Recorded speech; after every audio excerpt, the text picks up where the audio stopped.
নমস্কার, সোমা স্পেশাল কিচেনে আপনাদের স্বাগত জানাই। আজকে করব পেঁপে শুক্তো, আপনারা দেখতে থাকুন। প্রথমে আমি এই কড়াটা সরু সরু করে কাটা আছে, এটা আমি ভেজে নেব। এই যে কড়াটা ভেজে নেব। আচ্ছা, এই যে কড়াটা ভাজা হয়ে গেছে, আমি এবার তুলে নিচ্ছি। আর এই তেলেতেই আমি পেঁপেটা ভেজে নেব। পেঁপেটা আমি লম্বা করে সরু করে পাতলা করে কেটে নিয়েছি পেঁপেটা। আচ্ছা, পেঁপেটা ভাজা হয়ে গেছে, আমি এবার তুলে নিচ্ছি।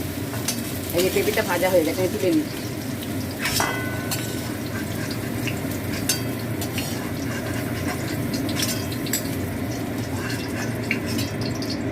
এবার এই বড়িগুলো আমি ভেজে নেব। আচ্ছা, বড়িগুলো ভাজা হয়ে গেছে, আমি তুলে নিচ্ছি।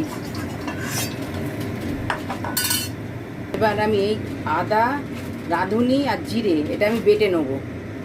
ওই তেলেতেই আমি তেজপাতা, শুকনো লঙ্কা, রাঁধুনি আর 5 ফোড়ন দিলাম। তো ফোড়নটা হয়ে গেছে, আমি এবার রাঁধুনি আর আদা আর জিরেটা দিয়ে দিলাম বাটাটা। একটু চিনি দিলাম।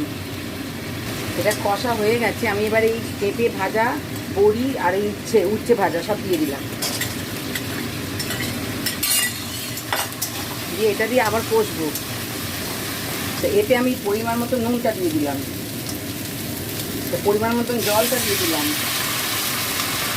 এবার জলটা দিয়ে এবার আমি এটা ঢাকা দিয়ে সেদ্ধ হওয়া পর্যন্ত অপেক্ষা করব। এটা ঢাকা দিয়ে আমি আঁচ কমিয়ে সেদ্ধ হওয়া পর্যন্ত অপেক্ষা করব। আচ্ছা, এটা হয়ে গেছে, সেদ্ধ হয়ে গেছে। আপনারা যেরকম ঝোল রাখবেন সেরকম রাখবেন। আমার এইটাও ঝোলটা হলে হয়ে যাবে। আর এই একটুখানি ঘি দিয়ে আমি নাবিয়ে নেব, ঘি দিয়ে নাবিয়ে নেব।